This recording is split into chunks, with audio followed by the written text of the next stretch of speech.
Pont de la Mar Blava. Som a la muntanya de Montjuïc, d'on es treu pedra per dur-la a Barcelona, que durant aquest segle XIV està creixent molt a causa d'un gran intercanvi comercial. Des de la Unió de Catalunya i Aragó, la ciutat ha agafat una gran volada. Mireu el Draghi, ell tan pinxo damunt del carro i apa, que sigui un altre. Potser la seva consciència qui expliqui què passa. Bé, la pedra de Montjuïc servirà per construir la nova muralla, la de la Rambla. Caram, quins capells tan elegants. Aquí s'hi pot trobar de tot.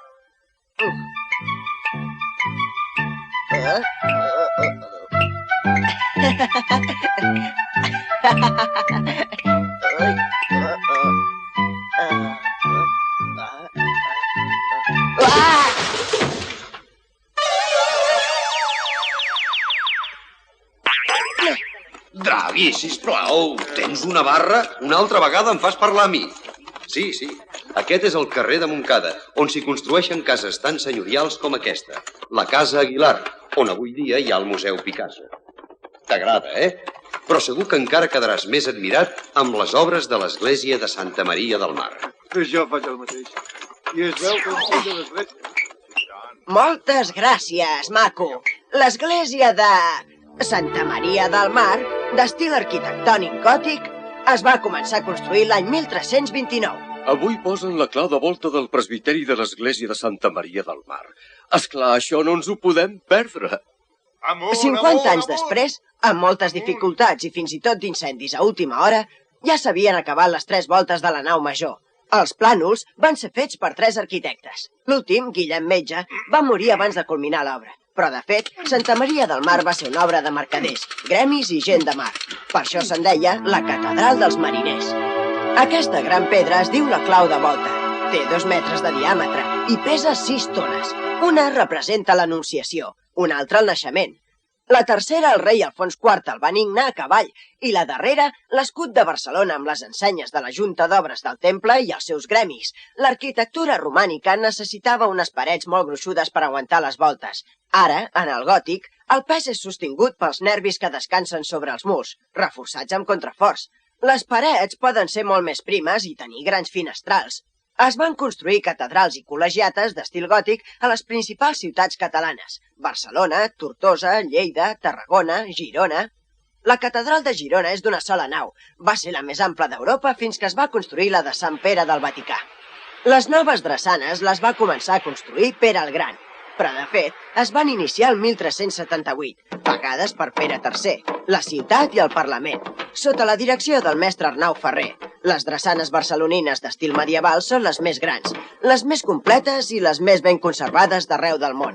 Bona prova de la importància del comerç marítim de Barcelona és que sota aquestes voltes de 8 naus paral·leles es podien construir còmodament 30 galeres al mateix temps. Era una cosa semblant a les actuals cadenes de muntatge.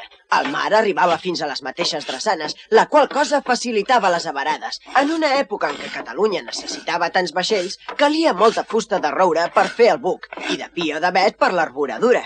El roure venia des de les rouredes de l'interior de Catalunya, els pins des de les serralades costaneres i l'avet del Montseny. Estic tan content de ser el padrí d'aquesta galera.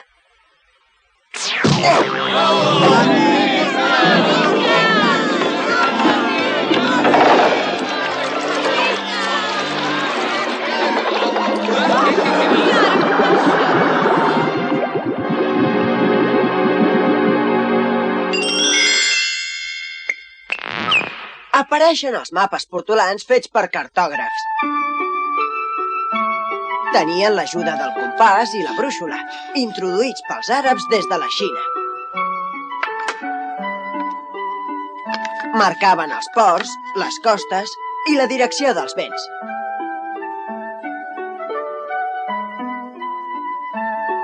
Els mapes portolans són una de les contribucions més importants que hem fet a la història.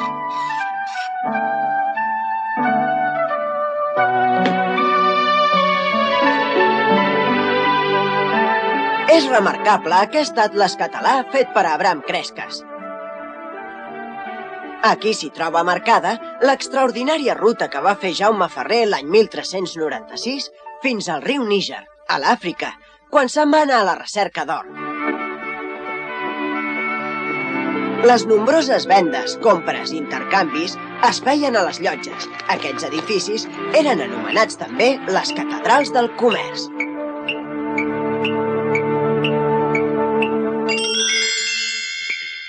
La llotja de Barcelona és d'estil gòtic, una obra sumptuosa que ens demostra la importància social dels negociants. Al voltant d'aquestes arcades es compra i es ven de tot, és el centre comercial de la ciutat. Us interessa blat de Sicília? Jo venc gingebre i pebre d'Alexandria. Aquest sí que ho té a bon preu. Li hem de comprar el pebre i portar-lo a Flandes, que ens el pagaran molt bé. En podríem comprar unes 15 arrobes. Aquest és en Mustassaf, és l'encarregat municipal barceloní que controla els pesos i mesures. Encara són diferents en cada població, tot i que les grans capitals mercantils van imposant les pròpies.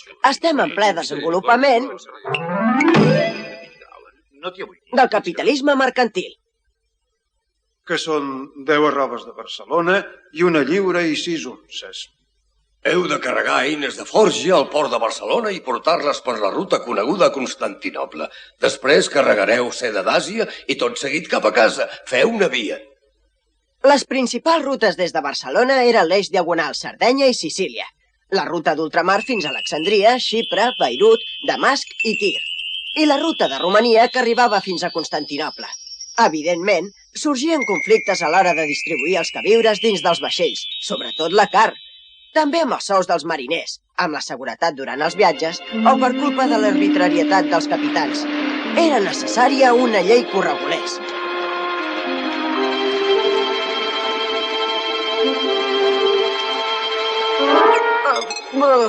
Cada vegada hi ha més conflictes. Forn!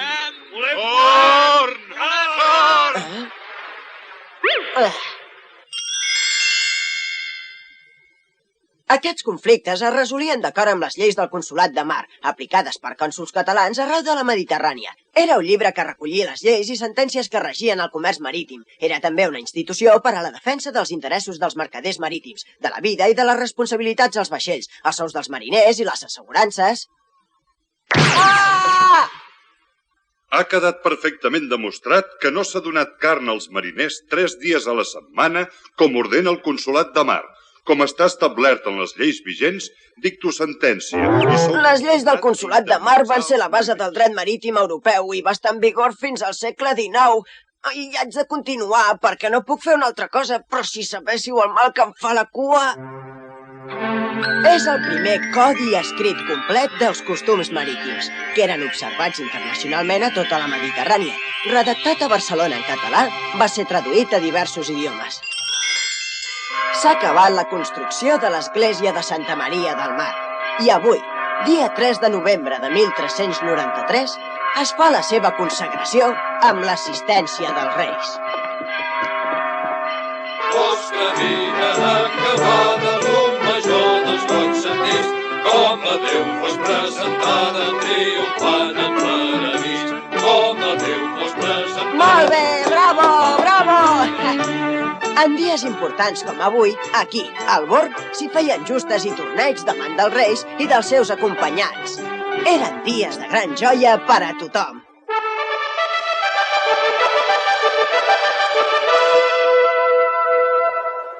Que comenci! El torneig! Ja!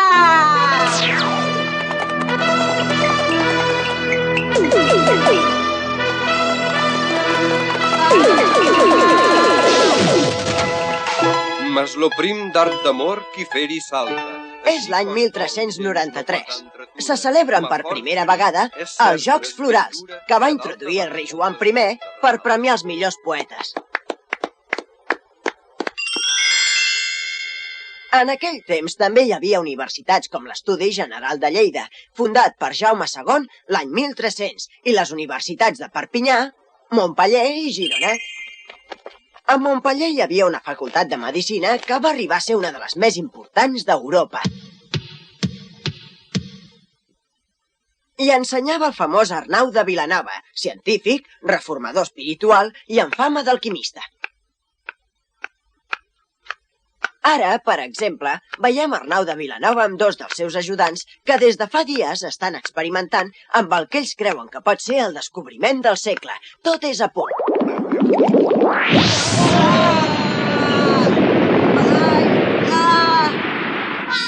Els avis també s'equivoquen de vegades.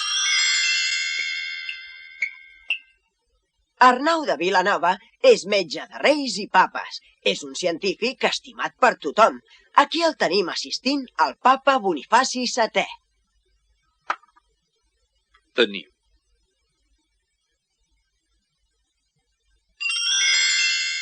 Feia temps que Ramon Llull, nascut a Mallorca, havia iniciat un important moviment intel·lectual. Home d'una gran curiositat i activitat, va escriure més de 250 llibres en llatí, català i àrab. També va escriure sobre teologia, física, medicina, astronomia i retòrica, i va ser també un autèntic místic i poeta trobador.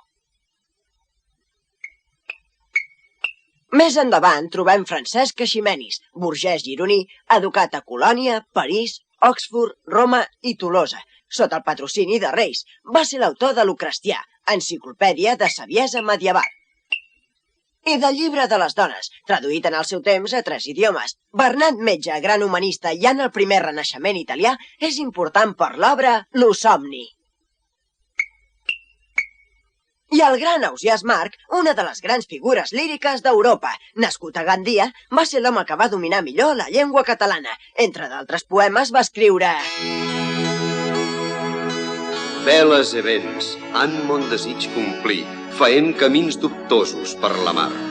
Mestre i ponent, contra d'ells veig germà, Xaloc, Llevant, los deuen subvenir, amb llurs amics lo grec e lo mitjorn, fent humils precs al vent tramuntanal, que en son bufar l'ocia parcial, i que tots cinc complesquen mon retorn. Una llarga maltemsada.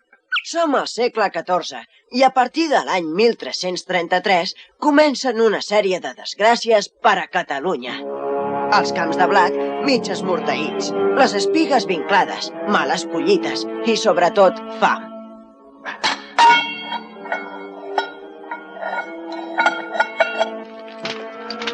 Ja hi és tot. Arri! I pestes, que també feien estralls per tota Europa. Era la famosa pesta negra. Fins i tot terratrèmols. En un segle, pràcticament, la població de Catalunya va quedar reduïda a la meitat. D'altra banda, gairebé tota Europa estava en guerra.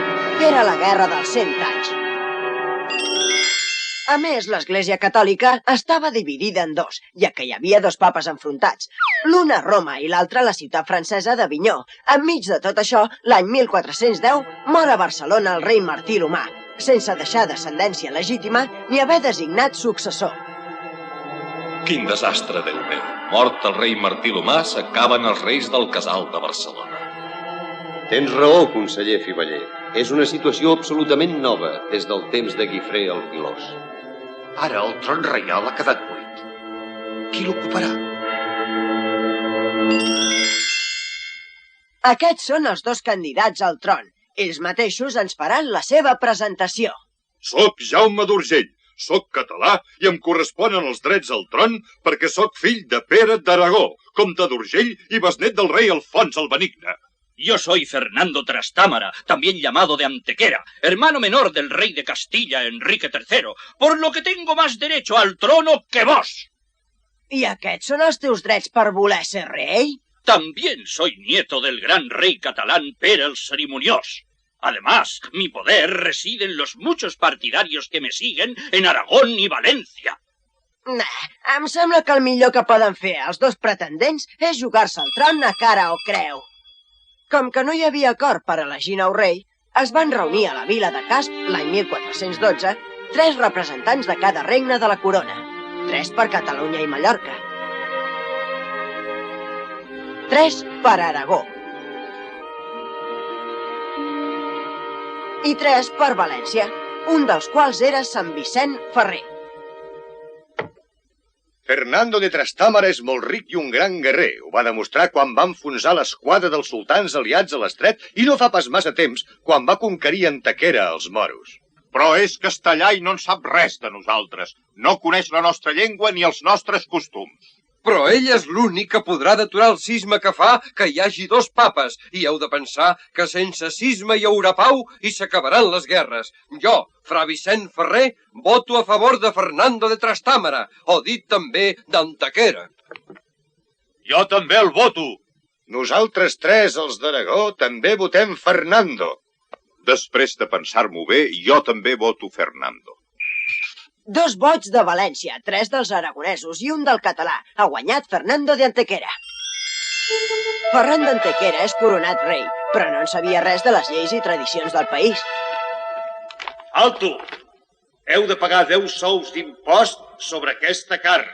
10 sous d'impost per aquesta carn que és per al rei. Si el rei no paga. Tenéis que saber que el rey jamás pagará impuestos, ni por la carne ni por ningún alimento. Debo decirte, conseller Fivallé, que en Castilla el rey no ha pagado nunca. Su poder está por encima de las instituciones. Amb tot el respecte, senyor, us haig de dir que aquí tothom s'ha de sotmetre a les institucions del país, començant pel rei, que és qui ha de donar exemple als súbdits. Bueno, conseller Fivallé, no me gusta nada esta costumbre, pero si es así, pagaré. Molt bé, Fivallé, molt bé, així es parla.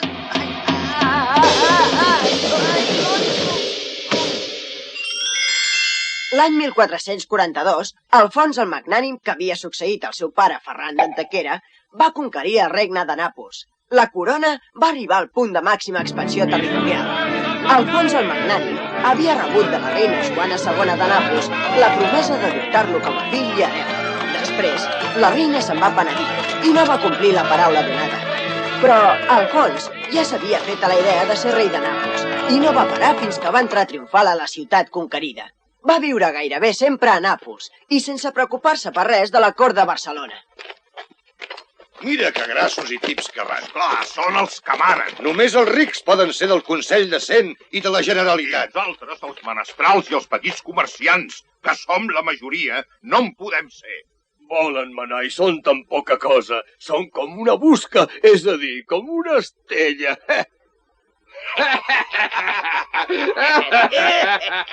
Això vosaltres, grossos i talossos, com una viga, com una viga! Traïdors, sou uns traïdors! Traïdors! Vosaltres sou els traïdors! Traïdors! Traïdors!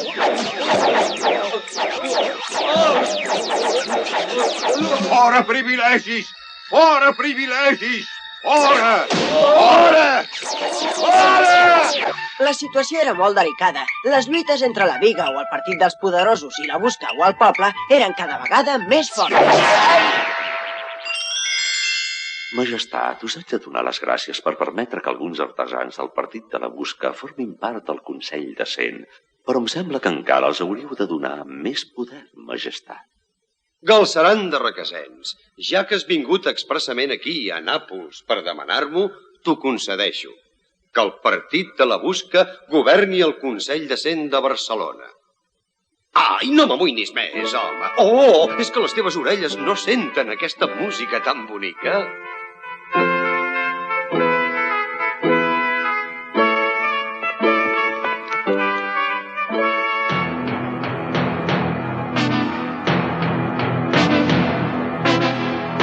Déu és amb els pobres! Déu és amb els pobres! Visca la Busca! Visca la Busca! Visca la Busca!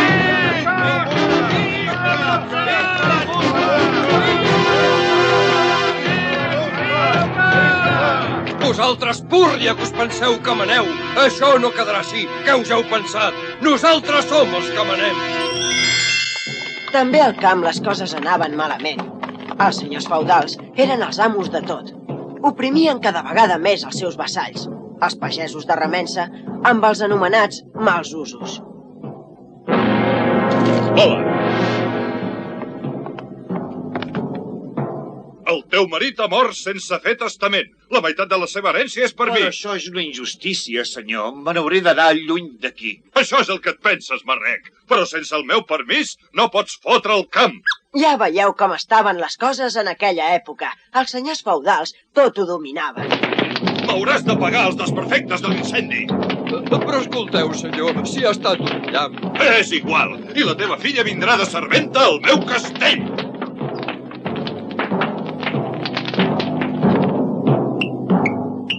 Com veieu, tot anava cada vegada pitjor.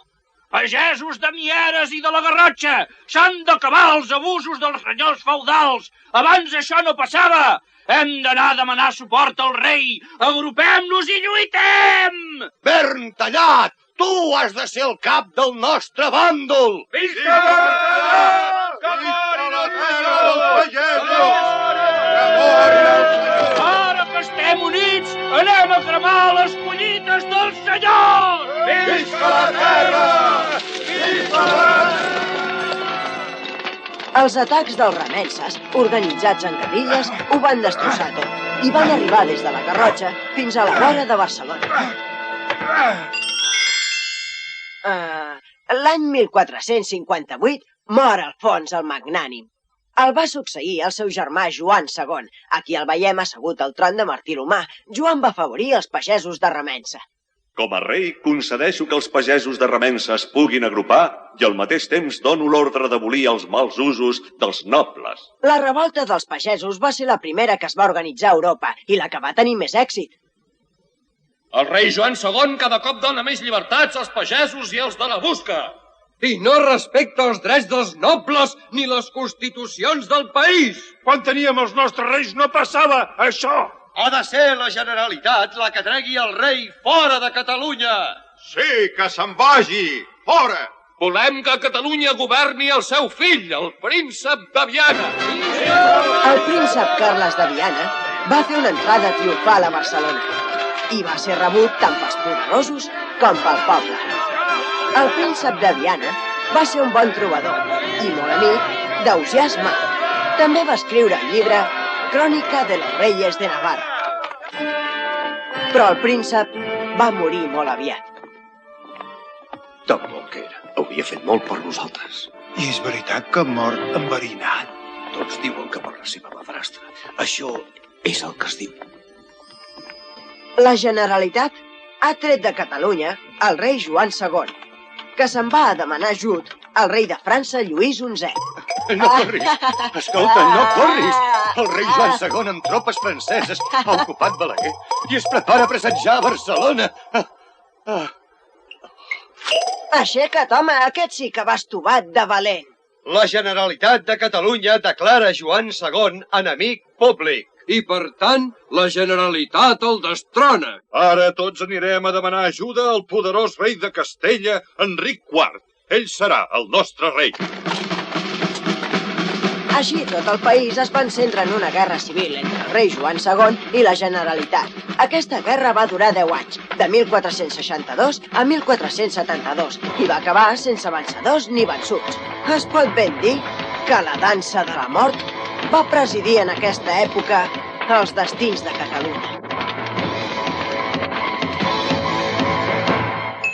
Si voleu saber la veritat, em saben molt de greu tantes desgràcies. Adéu-siau, adéu-siau, adéu-siau. Un nou món.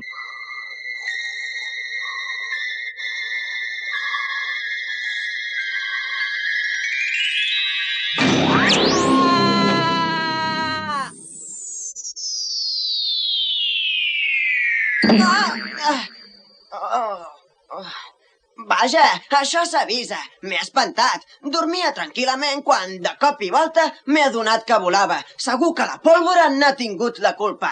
La pólvora, quin invent! Com es nota que hem entrat a l'edat moderna. El temps de les descobertes geogràfiques i dels grans invents. Ah, el paper! Quin altre invent! Això ja no és el papir utilitzat pels antics egipcis, ni el pergamí fet de pell d'ovella. Això és paper. Sabeu d'on ve el paper? Doncs de la Xina. Diu la tradició que un tal Sai Lun va oferir a l'emperador el primer full de la història en una safata de plata. Fet amb els fils dels capolls de seda i gelatina d'algues. Molt curiós. Molt. Tu, xinès, què hi fas aquí? Sí, què hi fas? Per què deu servir, això? Durant molt de temps, el paper no el coneixia ningú més, però un dia, al Turkestan, els àrabs van fer presoners uns paperaires xinesos. Les lletres són esculpides una a una sobre fusta i es reuneixen per compondre paraules, rengles i pàgines. Mireu-vos-ho bé. Molt curiós, molt. Curiós. Curiós. Curiós. Curiós. Curiós, diuen. El que tots han de dir és extraordinari, perquè els xinesos amb el paper i Gutenberg amb la impremta van revolucionar el món, que es va omplir de llibres impresos. Aquest és el primer llibre imprès en català. Obres i trobes al Lleó de la Verge Maria, imprès per Bernat Fenollar el 1474. I aquest, escrit el 1513 per un italià, Nicolau Maquiavel. El príncep. És probable que Maquiavel s'inspirés per escriure aquesta gran obra en Ferran II, rei d'Aragó i de Catalunya. Però abans d'anar més endavant, cal presentar-lo. Ferran II d'Aragó, fill de Joan II i de Juana Enríquez. Es va casar amb Isabel I de Castella. Van ser els reis catòlics. En les seves persones es van enllaçar els antics regnes d'Espanya: Navarra i Granada.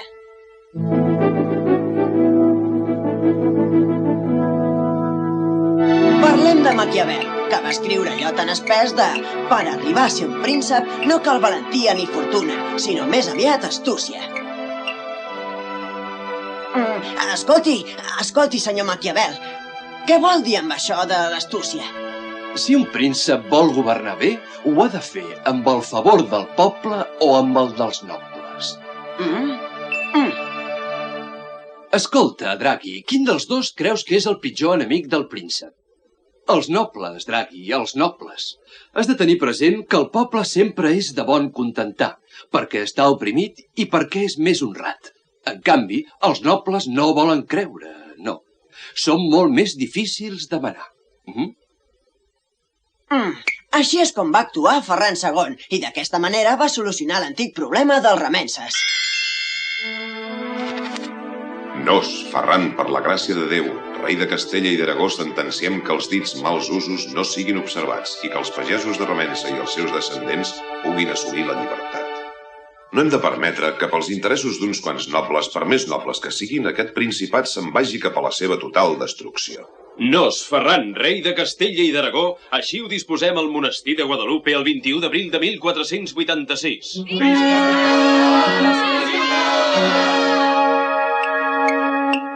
També amb astúcia maquiavèlica, Ferran II va suprimir el poder hegemònic dels nobles i grans burgesos, que se succeïen i es perpetuaven en el govern. Se'n va sortir amb una nova fórmula d'elecció de càrrecs públics, la sort.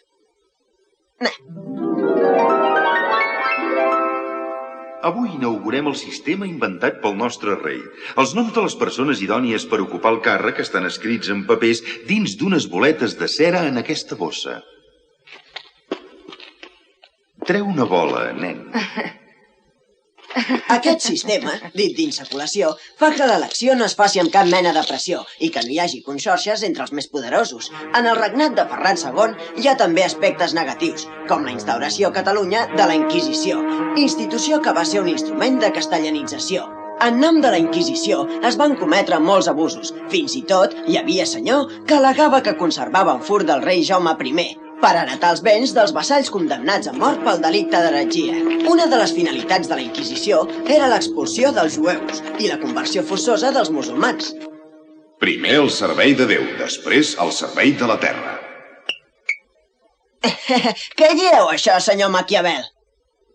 En les accions dels prínceps, si s'aconsegueix el fi, els mitjans sempre són vàlids. I no em distreguis més, que tinc molta feina. Que antipàtic! Les 3 caravel·les de Colom naveguen en alta mar i dalt del pal més alt, Rodrigo de Triana. Terra, terra! Avisem-lo al mirall.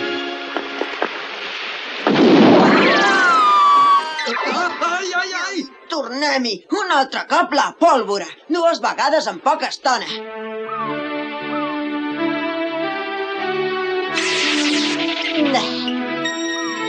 La gesta més gran del regnat d'Isabel i de Ferran va ser la fabulosa descoberta del Nou Món.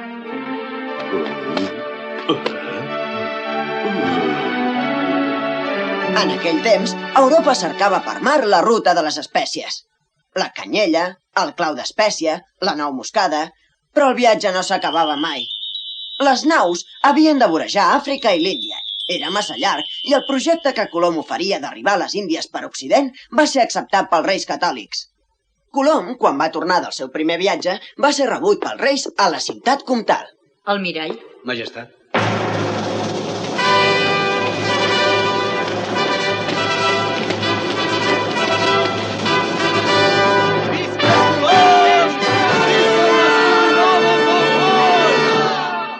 I hem anat només amb 3 caravel·les.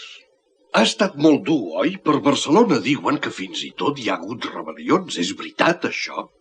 Alguns van tenir por. Ja vist que a mi no volien continuar perquè anaven passant els dies i només veiem aigua i l'almirall es va haver de posar ferm. La veritat és que vam passar molta por. Perdoni, senyor mariner. A veure si em pot aclarir un dubte que fa dies que tinc. En Colom, d'on és? De Mallorca. Què dius ara? És de Gènova. Tira, home, tira. Si li diem Cristòfor Colom, si fos genovès li diríem Colombo.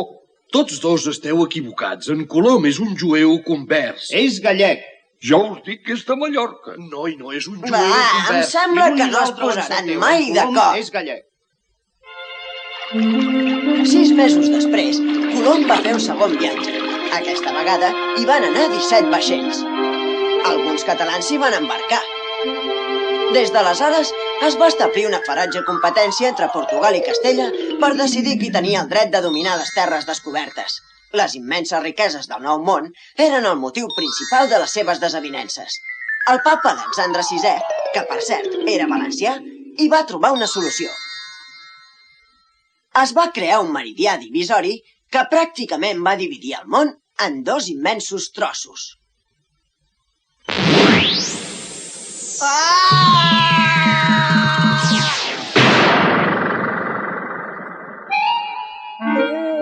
Els exèrcits cada dia s'armaven millor. Les bales de canó primer van ser de pedra i després de metall, però sempre van ser decisives a les batalles. Uns dels primers que les van utilitzar van ser els turcs, per ensorrar les muralles de Constantinoble. D'aquesta manera es van fer els amos de la ciutat i van dominar la Mediterrània. La pólvora, un altre invent dels xinesos.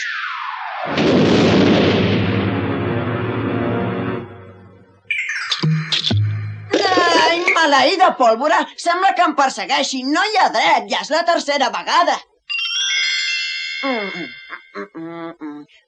Aquella gent també la feia servir per fer focs d'artifici.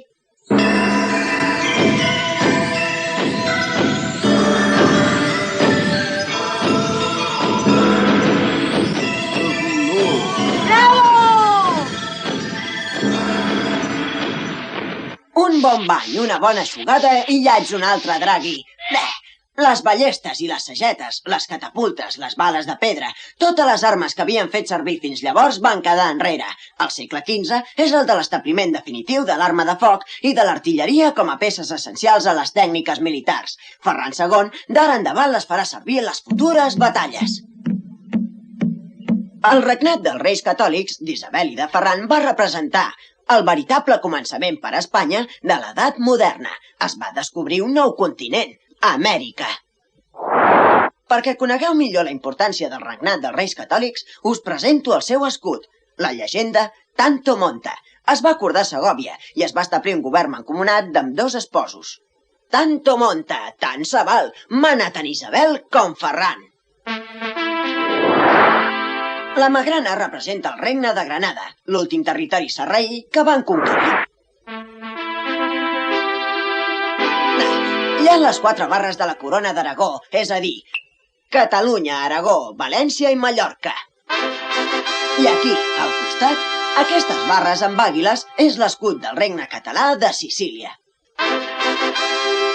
Aquests són els regnes de Castella i de Lleó. I encara no figuren a l'escut les Illes Canàries, el regne de Nàpols, els territoris d'Amèrica i de Navarra, que havia estat un dels regnes cristians peninsulars més poderosos. Es va incorporar a Castella l'any 1515 i va conservar-ne els seus furs i privilegis. Uns anys més tard, durant la Guerra Carlista, en va perdre un gran nombre. El que sí que hi ha és la corona monàrquica i l'àguila imperial romana, que simbolitza la idea de formar un gran imperi. un imperi confederat sota una corona unitària. L'imperi espanyol va ser immens durant els regnats de Carles I i de Felip II. Ja acabem per avui. Ferran II va morir l'any 1516 i el nostre país va conservar les seves lleis, les seves institucions, la seva llengua i les seves llibertats durant 200 anys. Per a Castella va ser un segle d'or. A Catalunya les coses no van anar tan bé i esperava una llarga decadència política, econòmica i social. Cara i creu de l'imperi dels Àustries. L'any 1519, Carles I, rei d'Aragó, de Catalunya i de Castella i Lleó, va ser investit comte de Barcelona. Aquest és Carles I, net dels reis catòlics i de l'emperador Maximilià d'Àustria. Carles I havia heretat dels seus avis un gran imperi que s'estenia per tot el món conegut. Ja diuen, val més tenir bons avis que bons padrins. Carles I es va presentar a Barcelona davant de les Corts, que era la representació dels catalans. Jo, Carles I, rei de Castella i Lleó, d'Aragó i de Catalunya, juro i em comprometo a acatar les constitucions de Catalunya i altres drets i a fer-los complir. Carles I, davant dels poders militars, eclesiàstics i burgesos, quedes investit comte de Barcelona. Visca per sempre el nostre comte!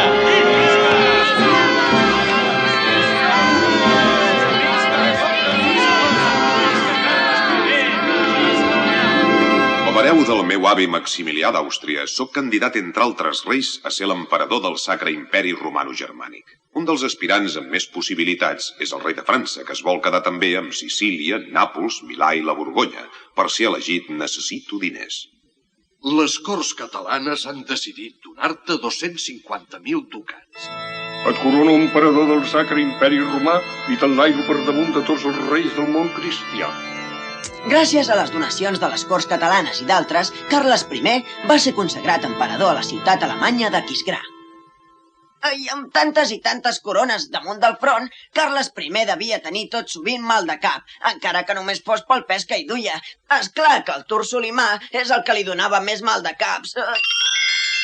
Des de la caiguda de Constantinoble a les seves mans, l'any 1453, l'imperi otomà es va estendre per Europa i pel nord d'Àfrica.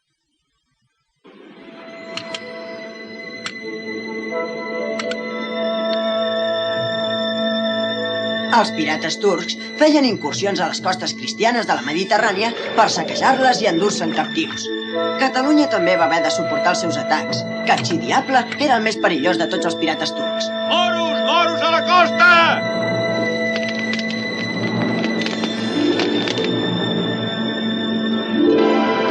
Foc a la torre!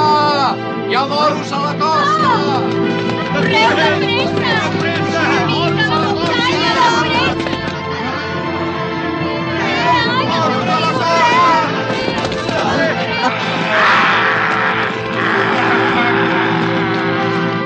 Aquests sí que no estan per romanços. És que no et deixen ni prendre el sol.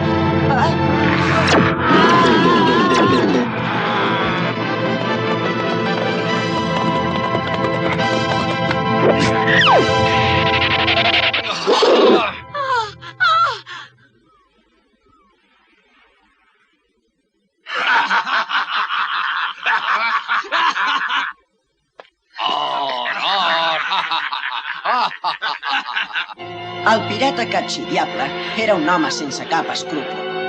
Per ell, un unça d'or tenia el mateix valor que una vida humana. La Mediterrània s'havia convertit, doncs, en un mar ple de perills per on no podien passar rutes de comerç. Com que les rutes marítimes eren tan insegures, els catalans van haver de buscar altres camins per comerciar. I tots aquests draps que nosaltres amb tant de sacrifici portem de Barcelona a Valladolid, on van a parar? Doncs perquè ho sàpigues, els castellans gairebé tots els venen a Amèrica. I per què no els podem vendre als catalans directament a Amèrica? Amèrica és una possessió de Castella i, per tant, els catalans ho tenim totalment prohibit de comerciar amb aquelles terres. Quina llàstima, tan gran i tan rica que deu ser Amèrica. Jo me'n vull anar cap allà. Si sabessis, traginer, allà hi ha la terra de Xauxa, plena d'or i pedreria.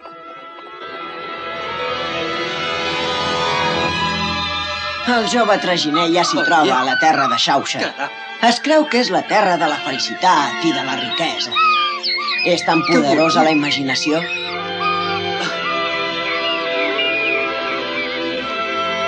Els marcs de les portes i finestres són fetes del més pur metall. Fins i tot es pensa que les flors són pedres precioses.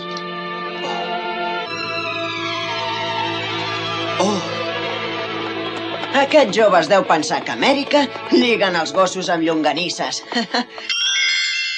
Però la riquesa venia d'Amèrica. Els catalans no s'hi conformaven a no poder anar al Nou Món. Escolteu-me, sisplau. Vosaltres, els catalans, insistiu tant en la necessitat de comerciar amb Amèrica que he decidit concedir-vos aquesta gràcia. Però haureu de salpar del port de Sevilla. Oblideu-vos del port de Barcelona. I, per favor, no en parlem més d'Amèrica, que prou problemes tinc a Europa. A Europa tot començava a canviar i s'hi estaven estenent moltes idees renovadores. L'any 1517, el monjo alemany Martí Luter havia iniciat el moviment religiós anomenat protestantisme. Protesto i em rebel·lo contra el papa Lleó X. El pagament de les butlles d'indulgència per no anar al purgatori és un negoci de l'església corrompuda de Roma. El cel no es compra amb diners. L'home es justifica amb la virtut de la fe. No té cap necessitat de practicar altres coses. L'església és materialista. L'església ha de ser reformada. Davant d'això, l'església catòlica es va reunir a Trento l'any 1545. Declarem heretge i fora de l'Església Martí Luter i tot aquell que segueixi les seves doctrines. D'acord?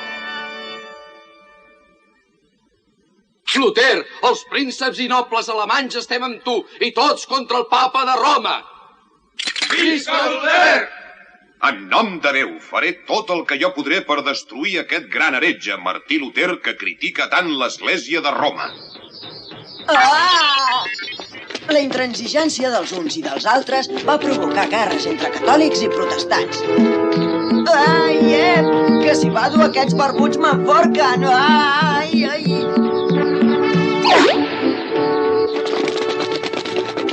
Els arcabussers dels terços de Flandes van ser molt importants a les guerres de religió i el resultat va ser la divisió de l'Església per sempre més.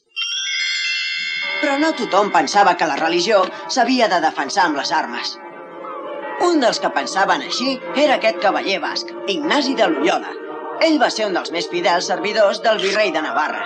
Va caure greument ferit mentre defensava Pamplona dels atacs dels francesos.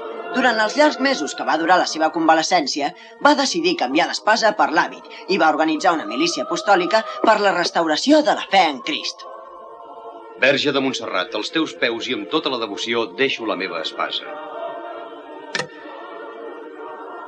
Escolteu-me. L'Església Catòlica s'ha de reformar, però sempre obeint el Sant Pare de Roma. Per pensar en tot això, em retiraré a meditar en una cova a Manresa. Ignasi de Loyola havia deixat la Verge d'Aránzazu a la seva pròpia terra. Va viure 10 mesos a la cova de Manresa, en una gran austeritat, i va escriure la primera versió dels exercicis espirituals. Per defensar l'Església Catòlica fundaré una companyia no militar, sinó espiritual, la Companyia de Jesús. L'any 1556, a Carles I el va succeir el seu fill Felip II. El nou rei no va afavorir gens els catalans amb les relacions comercials que volien tenir amb Amèrica.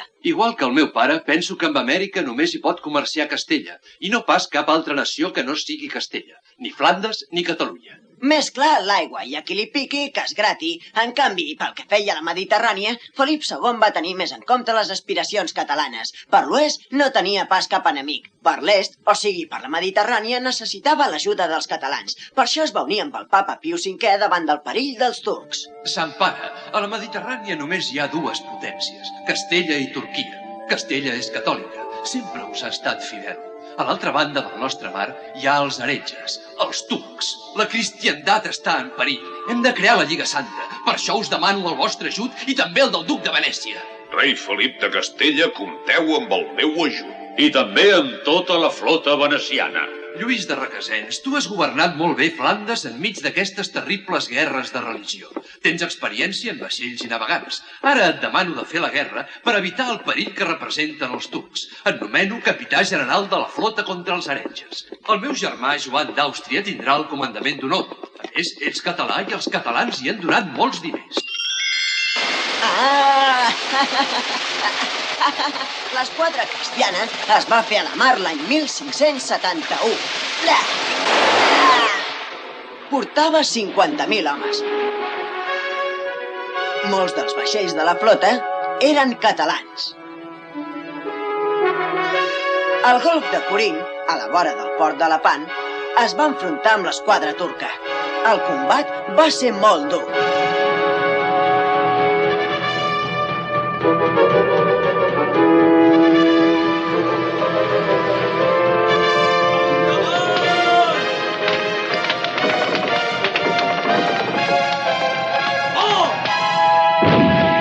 Per primera vegada, l'artilleria feia un paper important en una batalla naval.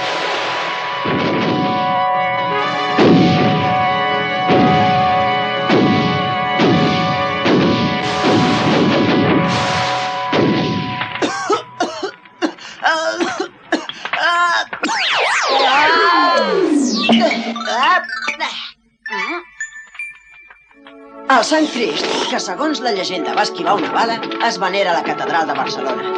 La victòria de l'armada cristiana va ser total. La batalla de Lepant va frenar el domini dels turcs sobre la Mediterrània. Sota el regnat de Felip II, l'imperi espanyol va arribar a la seva màxima extensió, des d'Amèrica fins a les Filipines. Catalunya estava empobrida. No la deixaven comerciar amb Amèrica, que era d'on venia l'or que es necessitava. Catalunya no hi participava dels grans beneficis que donava aquest gran imperi, però conservava, malgrat tot, el seu orgull com a poble. Un dels ajudants del rei Felip II exigeix allotjament al monestir de Poblet. Obriu el missatger del rei d'Espanya! Aquí no en coneixem pas cap de rei d'Espanya. Doncs és el vostre rei. El nostre senyor no és pas el rei d'Espanya. Obriu o destruiré les portes! Calmeu-vos, senyor. El monestir de Poblet no té mai les portes tancades per ningú. Us hauríem obert de seguida si haguéssiu dit que veníeu en nom del comte de Barcelona. Felip II no és senyor de Catalunya com a rei d'Espanya, sinó com a comte de Barcelona. Aquells catalans sí que eren del morro fort.